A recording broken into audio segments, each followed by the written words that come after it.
A very good afternoon to you all.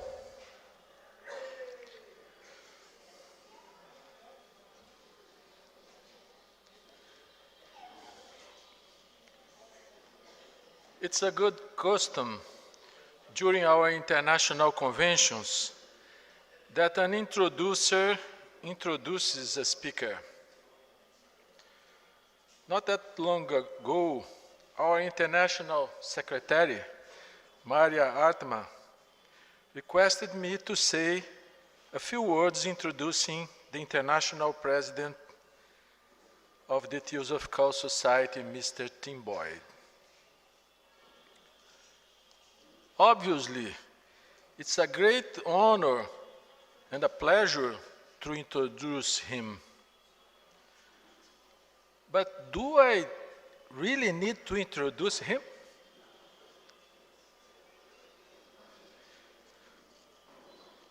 Don't you know him by now? Yes, I could talk about his extensive biography.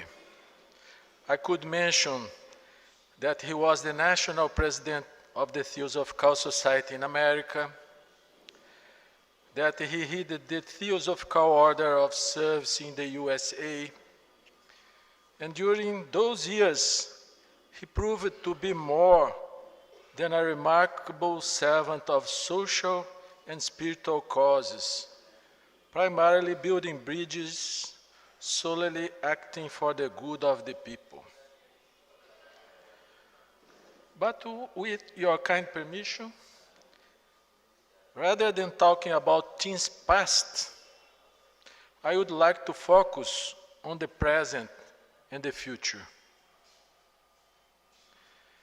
Tim Boyd, acting as international president, has been in this function for more than 5 years, and he has increasingly revealed himself as a person with a broad vision, performing practical action, and showing a deep sense of spirituality. His lectures and writings have inspired people all over the world. His manner of practical managing is currently accomplishing important achievements, such as the restoration of secular and invaluable historical buildings at the international headquarters at Adyar. To be straight to the point, Tim Boyd has very much succeeded in harmonizing and working with theosophical workers from various parts of the world in a unique and cooperative way. Tim has visited all 4 corners of the globe. He inspires the International Council, as well sections worldwide, always working towards harmonizing our members. This is something very particular of him, this capacity to aggregate people and harmonize people. Well, friends, should I say more? Tim Boyd will address us on the very significant topic of the relevance of our work. Dear Tim, the floor is yours.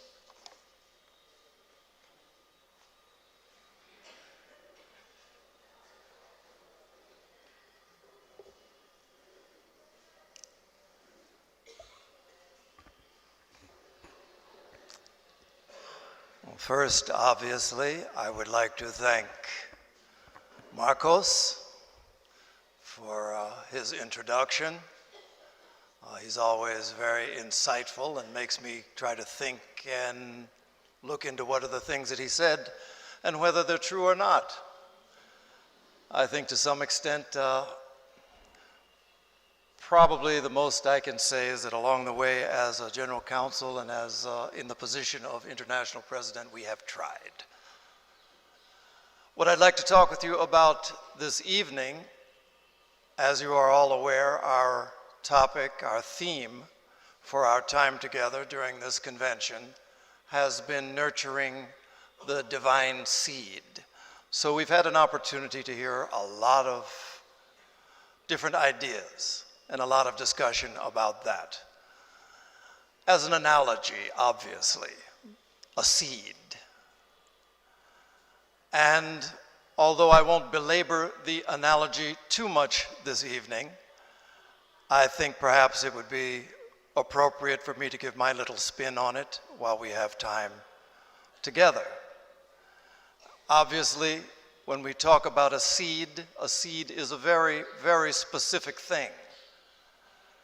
It is an embryonic life, often an embryonic plant life, but it's an embryonic life with a protective shell that surrounds it. We'll talk a little bit about that. Krishnamurti, as the young Krishnamurti in his very first book, number of profound things he said, but he made one very sweeping statement in that little book, At the Feet of the Master, that in all the world there are two kinds of people. Just somebody saying that should make us sit up and think. It's very broad. So in all the world there are only two kinds of people. And then he specifies, there are those who know and those who don't. And this knowledge makes all the difference. So in thinking about our subject of nurturing the seed, always my mind would necessarily turn toward the process and the person of the gardener. We are those gardeners to nurture this divine seed. But in terms of those who know and those who do not know, what is the specific knowledge of the gardener, of the one who has the capacity to assist in bringing something into bloom? Obviously, it is a person who through study, through observation, and through practice has come to have a very specific knowledge about the needs of this seed. Whether it's about the moisture content, the nature of the soil, the times that it needs shade, the times that it needs sun, the cycles of the moon and the natural cycles, seasonal cycles, are the sorts of knowledge that are necessary to a good gardener, to a gardener who knows. To a really good gardener, there's even a deeper awareness that not only the elements of nature, not only an awareness of the interdependence of all of these things, but an awareness that the human consciousness also interacts with the seed. I can remember when my daughter was in early school. My daughter's here, by the way. She was ill for a little while. I should say, too, when she was very young, she used to come to hear me talk. And when I would talk, somehow or another, I would find some way to mention her. She never failed to tell me afterwards how much she hated it. One time she was so vehement, "Dad, don't do that again." Next time I talked and she attended, I did not do it. After the talk, she said, "You know, Dad, you didn't say anything about me." So this time, it's actually relevant. did an experiment, one of those science fair experiments. And in that experiment, there is the idea that a seed that is given human attention will grow faster and taller than one that is given negative attention. So we tried the experiment. And of course, it was one of those things that actually did work out to be true. There's a gentleman who wrote a wonderful book, a fellow by the name of Masaru Emoto from Japan. He wrote a book about the messages in water. And his premise was that the consciousness of the human being affects something as basic as water, so that a body of water or some water that is focused on with loving attention forms very different types of crystals than one that is given negative attention. He did an experiment with rice, where if you take the rice and even put the word beautiful on one jar of rice and the word ugly on the other, leave them alone for a couple of weeks, the one will be rotted and dark, the other one will be preserved and white. I tried that experiment too. I forgot I had done it. I put the containers of rice up on top of a shelf, forgot about it. When I was moving out of the house about a year later, I found them. And sure enough, the one that said ugly was dark and black. The one that had beautiful was still white in color. So these are ideas that a good gardener is aware of. To the scientific mind, that falls into the field of what they would call pseudoscience. The idea that these are untested premises because consciousness cannot be measured as yet. And so ideas that consciousness affects things like this are not quite accepted.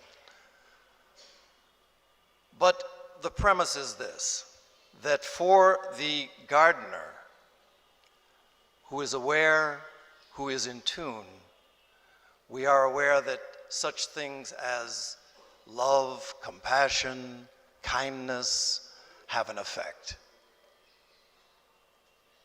And it's something that is testable.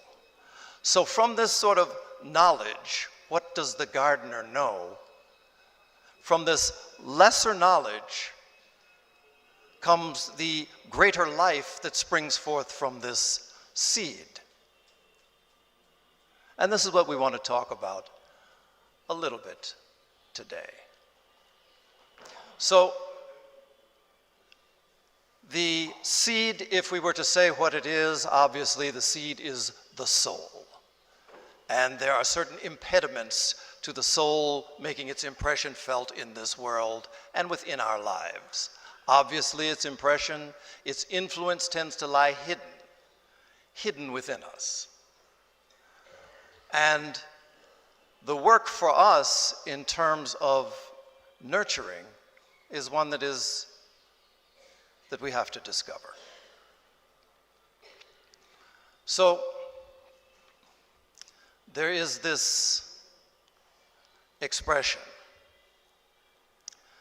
that speaks about the nature of the work that we need to do. Obviously, when we know that there is this seed that needs to grow within us, we also know that there is in fact a method, a mechanism that is in place to deal with it. Very often I find myself coming back again to certain ideas. There is this expression that speaks about what it is that a human being actually is from the theosophical perspective. The question has been asked, what is a human being? And a human being has been said to be a combination of three things: highest matter, highest spirit, lowest matter, linked by mind. The highest spiritual realms and the lowest realms of matter linked by mind. Just as is the case with a good gardener, a gardener has a certain knowledge, but then there are things that the gardener does not know. The gardener may know how to bring a seed to life, but the gardener knows nothing about what that life is. What is it that is active within this seed that comes into expression? That the gardener cannot say. He can show you how it can come to be alive, but what it is, he doesn't know. And I think similarly for us, when we think in terms of this linking agency within us, which is the mind, it links the highest spirit with lowest matter. So it is the bridge between two conditions of mind. And so when we say the mind is focused on the lower, then that's something that it has this capacity to also focus on the higher. We don't know what spirit is. Basically, when we speak in terms of that which is spiritual, very often what we're talking about is what the way in which spirit impresses itself upon the mind. Similarly with matter, we talk about matter, and in fact matter is probably the most studied aspect of our awareness. The science of contemporary time has for the last 400 years been intensely involved in the study of one thing and one thing only, which is to say the material world. Everything related to the world of matter that we have been able to focus upon has been studied, from the electromagnetic spectrum to the biological world. All of these things have come under the scrutiny of scientists and the science of today.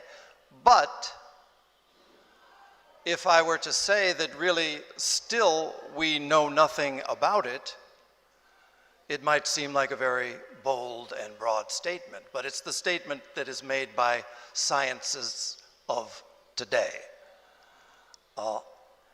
The contemporary wisdom, the contemporary knowledge in the field of science would tell you that in the big thinking about the way the universe is functioning, that there is this idea that the universe is expanding.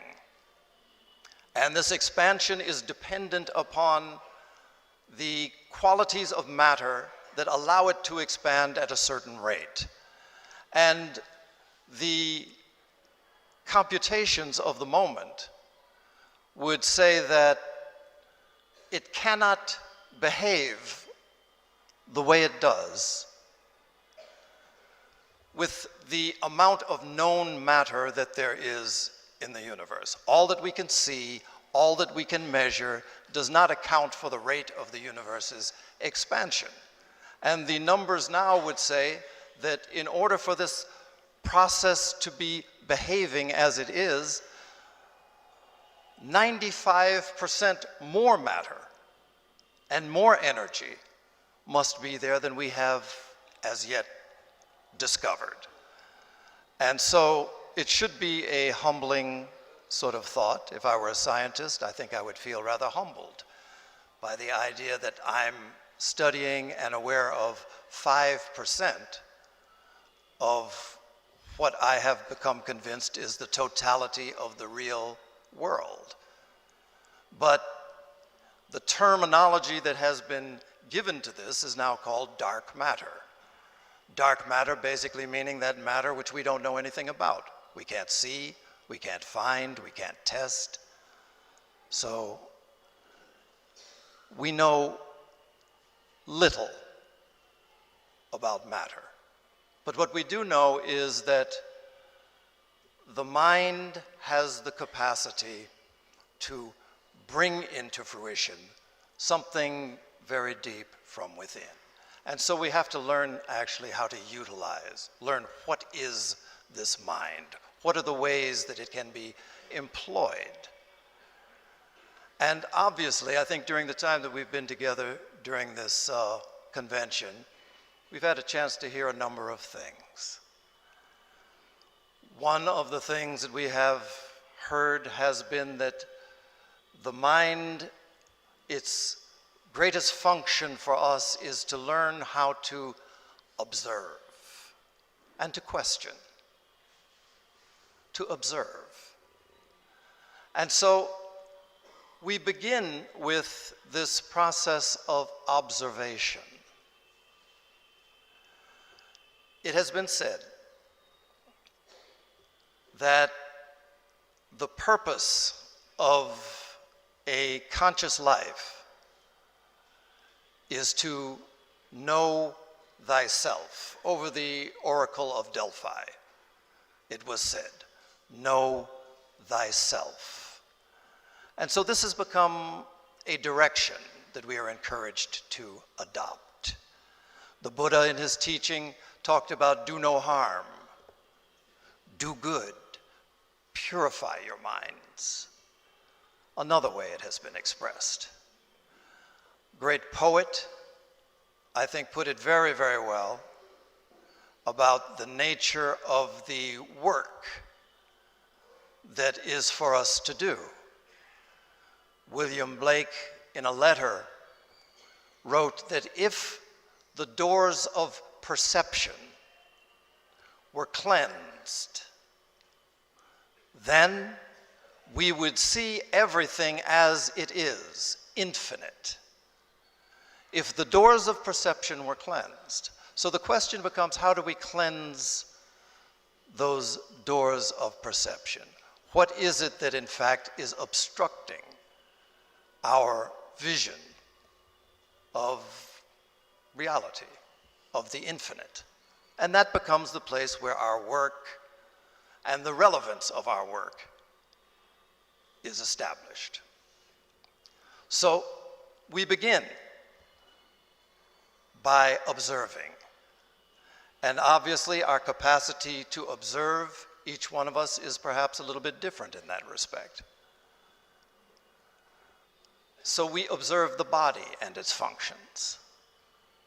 Very often, unaware, we find ourselves dissipating a great deal of energy just in useless motion, things that we're not aware of, where our feet are always tapping or our legs are always crossing. But when we observe, we have the capacity to alter that behavior. We observe our emotions. Probably in the world today, as we experience it, one of the most unfortunately prevalent emotions is anger. Very often, just traveling in the streets, we find episodes where anger erupts. And it's something that erupts very much unconsciously because it is unobserved. So we observe within ourselves the arising of the emotion, the expression of the emotion. Very often, I think it's unfortunate that specifically with anger, we become aware of it after the fact.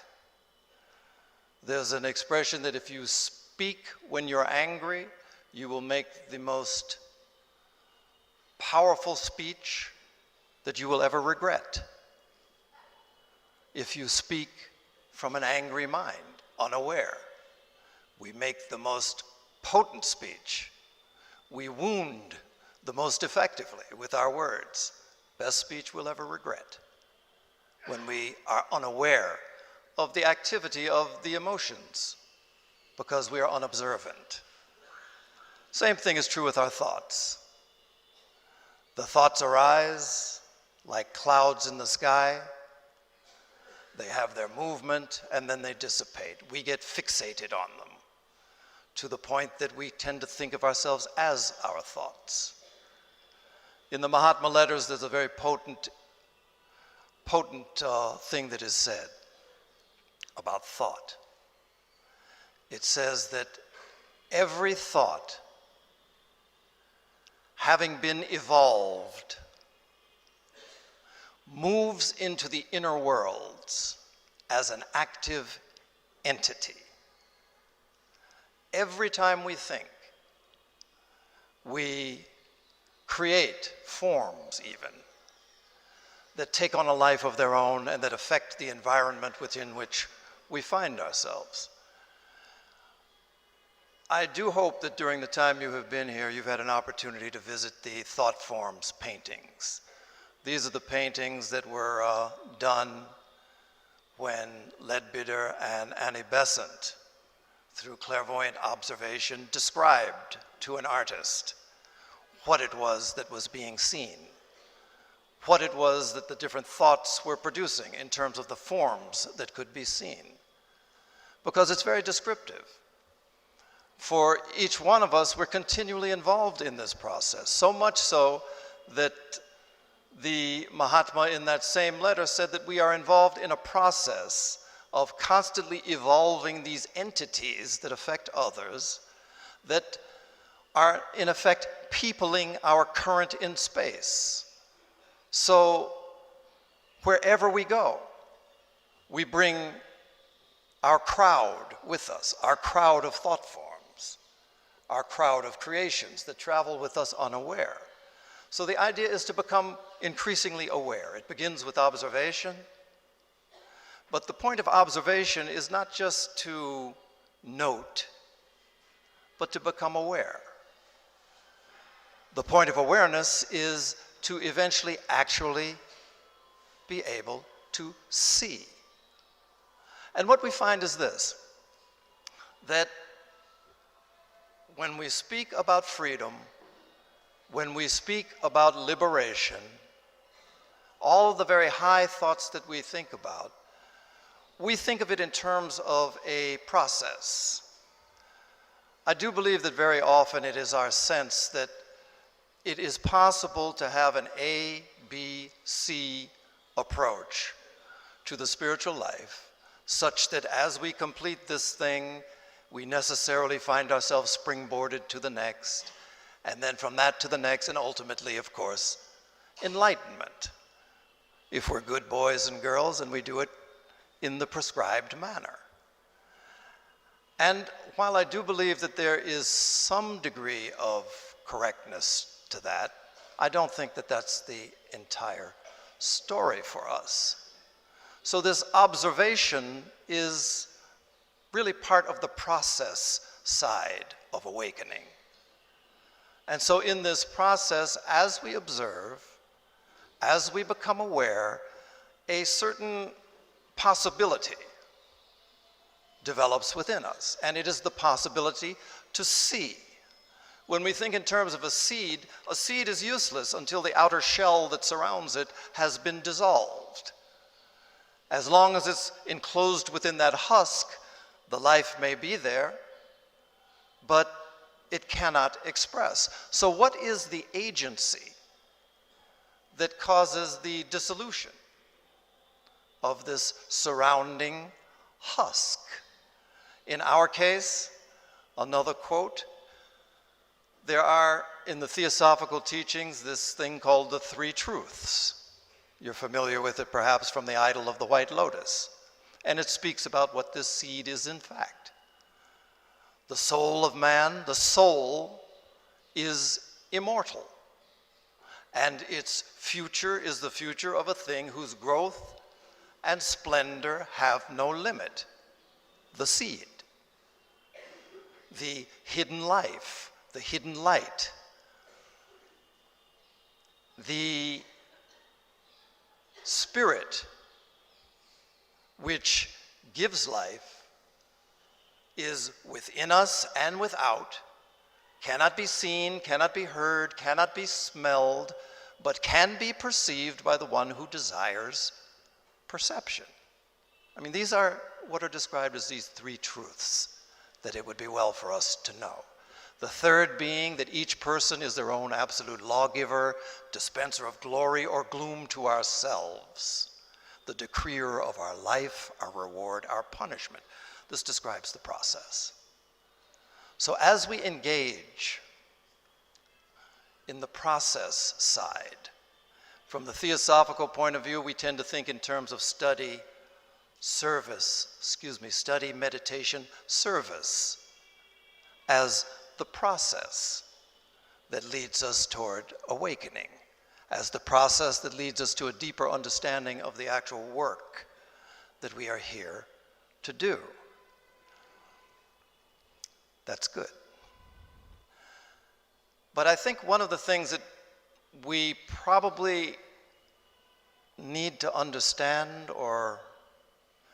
is that just as much as there is a process that allows for a possibility of unfoldment or enlightenment, illumination, self-transformation, there is also something we could describe as an actual event, a moment of insight, of transformation that occurs perhaps even independent of the process. So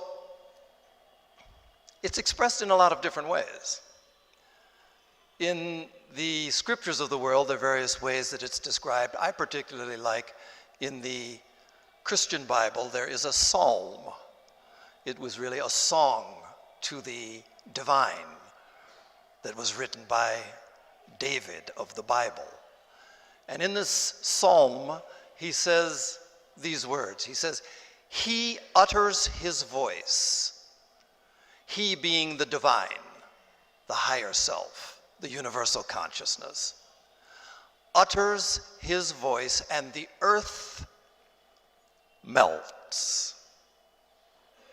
It's beautiful words, but is a description of an experience that perhaps has occurred for many and perhaps has occurred for all of us. He utters his voice, and in the hearing of the voice, the earth melts. Another way it could be expressed is that the covering, the shell of the soul surrounding the soul is dissolved, and its radiance makes us till we can no longer see the world.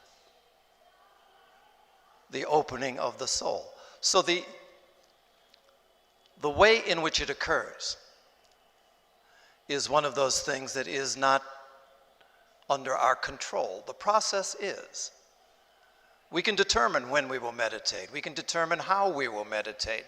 We can determine the subject matter of it. We can evolve thoughts of a helping nature.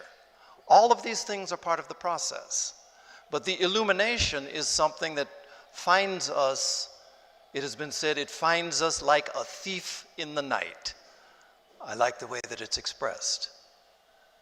Like a thief in the night that comes into your house while you're asleep, that takes away from you the things that you feel are the most valuable and most important aspects of your life and your being, and you wake up in the morning with nothing. And in this case, you wake up with a sense that you have in fact become free. Because what are the things that are taken away?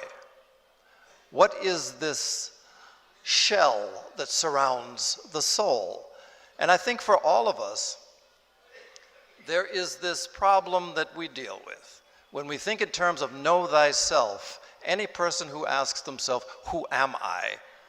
Very often it begins with a repetition of our positions that we occupy in the world. I am a businessman. I am a theosophist. I'm a mother. I'm a homemaker. I'm an Indian. I'm an American. All of the things that we take as identities that are basically assigned to us, largely by birth. Any one of you who was born in India became immediately, without your knowledge, without your acceptance, without your choice, you were Indian by virtue of the fact that you were born in this place. If your family held a certain religion, By virtue of the fact that they had that religion, you were that religion. You were Hindu, Christian, Muslim. All of these things are things that we are assigned culturally and that we accept. After we have accepted it for a while, not only do we embrace it, but we try to expand upon it. We want to become good Indians, good Americans. And with that process, we become completely ensnared in this process of identity. The shell surrounding the soul becomes hardened, becomes multi-layered. It's covered with religion, it's covered with family, it's covered with nation, until the point that the soul has difficulty to even express itself. So the process is effective in eroding, in dissolving that shell. When we look, when we examine, when we ask the question, who am I, on this process of trying to know ourselves, clearly if we ask and if we really question, am I an Indian? And if you ask the question, really, you recognize very soon that the consciousness that is asking the question would be able to ask that same question no matter what body it inhabited. So no, it's not this. In Indian spirituality, there is this idea of neti-neti. Not this, not this. Who am I? Indian? No, not this. Male? Well, if I was female, I would still be able to ask the same questions, pursue the same truths. So it's not this. Layer after layer of these identities are the things that we dissolve in the process and that are completely removed with the event, the experience of self-transformation or illumination.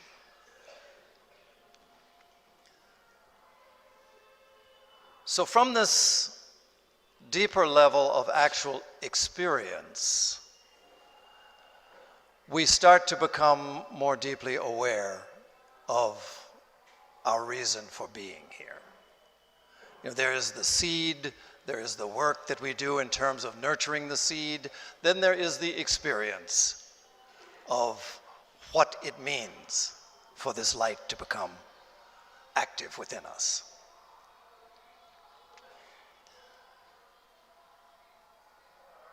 The Buddha has said, again, do no harm.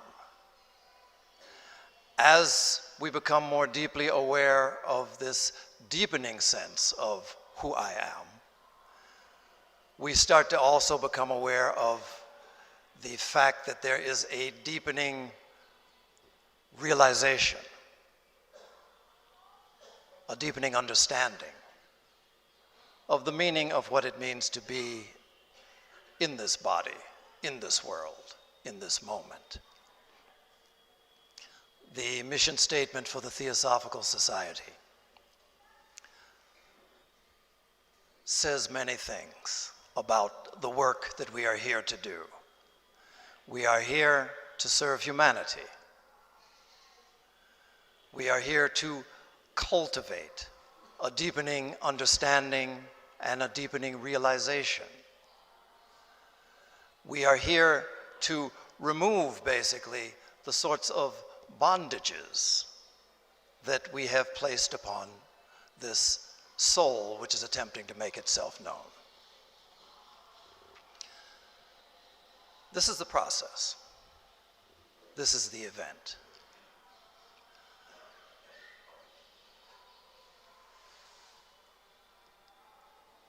There is a teaching that speaks about this moment, that we find ourselves with a precious human life. It says that a precious human life is something that requires a certain level of appreciation. Precious human life, it is said, gained but once.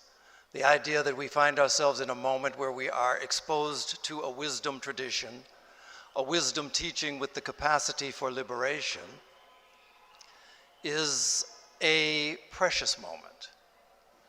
And it's one that we find ourselves having to actually interact with in the proper manner.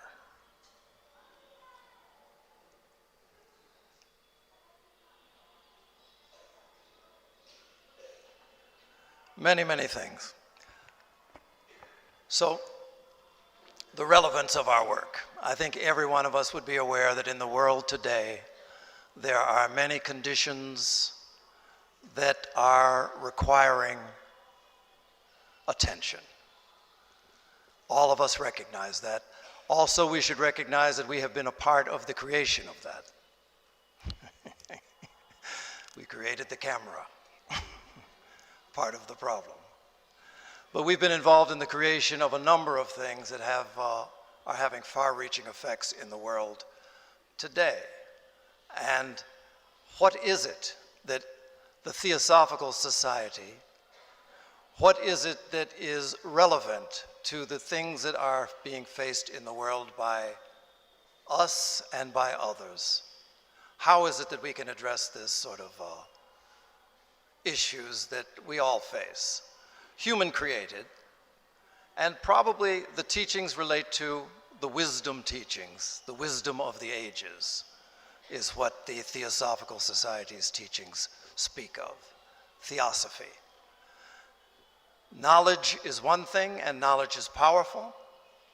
So for us to know is important, but the nature of that knowledge only goes so far. The wisdom that is the teaching of theosophy is the wisdom that we seek. So probably the work of the Theosophical Society and our work becomes relevant as we awaken. To the extent that we become aware, to the extent that we become enlivened, to the extent that we access what could be called the mystery of self-transformation, to that extent we become active in the world. There is the idea that iron, a bar of iron, may be cold. It has the potential for heat when laid next to some source of heat. We must become that kind of source of heat, source of light.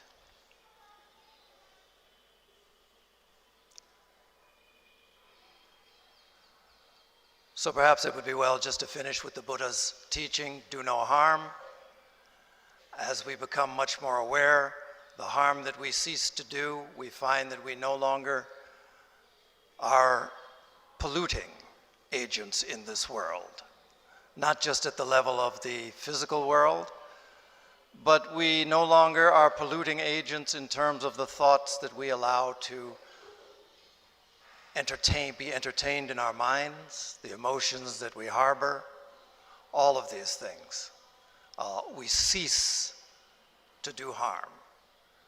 The first law of being in a hole, it is said, if you find yourself in a hole, the first law is to just stop digging, stop deepening the problems at the minimum. Secondly, the Buddha said, do good. Do good is a relative thing. Very often, according to our lights, we say that one thing is good because it's the highest thing that we can understand at the moment. But we do good in the world, and we purify our thoughts. Those were the final teachings of the Buddha. Purify your thoughts. The way in which a stream which has become muddied, a pool which has become muddied, is purified is by running a stream of pure water through that muddy hole. So once we connect with a deeper source, a higher life, we find ourselves able to be a channel for that stream. There is an example in nature. It's something that I find myself attracted to. It's very simple. And I find myself speaking about this more and more often because it is in fact so simple. And it does in fact express to some degree the nature of this experience of awakening that leads us to a deepening state. The example that I find myself giving nowadays speaks about something that would probably be familiar to all of us. There is the example of a small puddle of water on the shoreline of the sea. And a puddle of water that is laying there, nothing particularly happening, but at a certain point, a wave washes across the puddle. In that moment, the wave comes through, and for a moment, from the point of view of the puddle, it sees itself from the point of view of the ocean. The experience of awakening is similar. As we become awakened in those momentary experiences, then we start to become able to see from the point of view of the universal consciousness. So probably at this point there's probably a whole lot more that could be said, but I think for today I've just about spent it. So I thank you for listening. I thank you for your kind attention. There is a great value to the work that we're doing. The relevance to the world in which we live now is something that we each have to discover for ourselves. But as we do, we will certainly find that its meaning becomes magnified to the extent that we are able to connect ourselves with others and connect ourselves with this deeper life within which we find ourselves embedded from moment to moment. So I thank you for your kindness.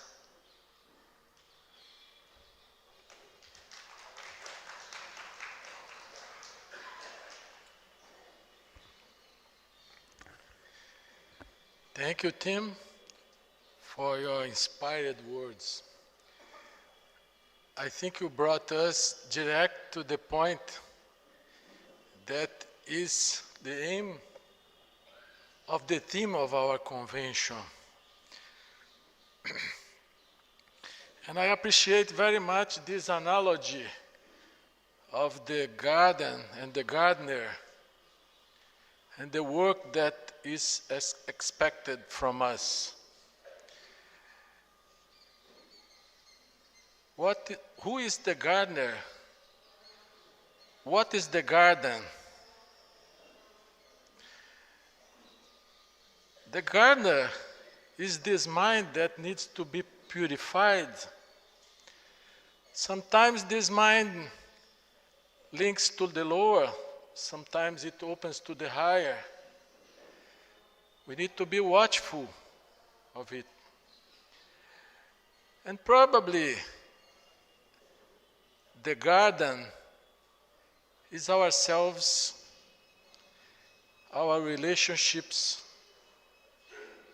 life as a whole. And the tools, the instrument of this gardener, observation, with exemption. Because when we observe judging, we are not observing. And then sometimes self-knowledge is really this work of the gardener, to see all parts of our being, sometimes not so beautiful, sometimes something that is not easy to deal, but with this instrument, exempt observation, we will do our work as gardeners, and the nature will do the flourish of the seed. It's not us that do this flourishment. Nature itself does. But self-knowledge is that perception of ourselves, perception of the others, perception of relationship. In this way, we can break the shell and permit nature to flourish within ourselves. Thank you very much for your inspired words, and this session is closed.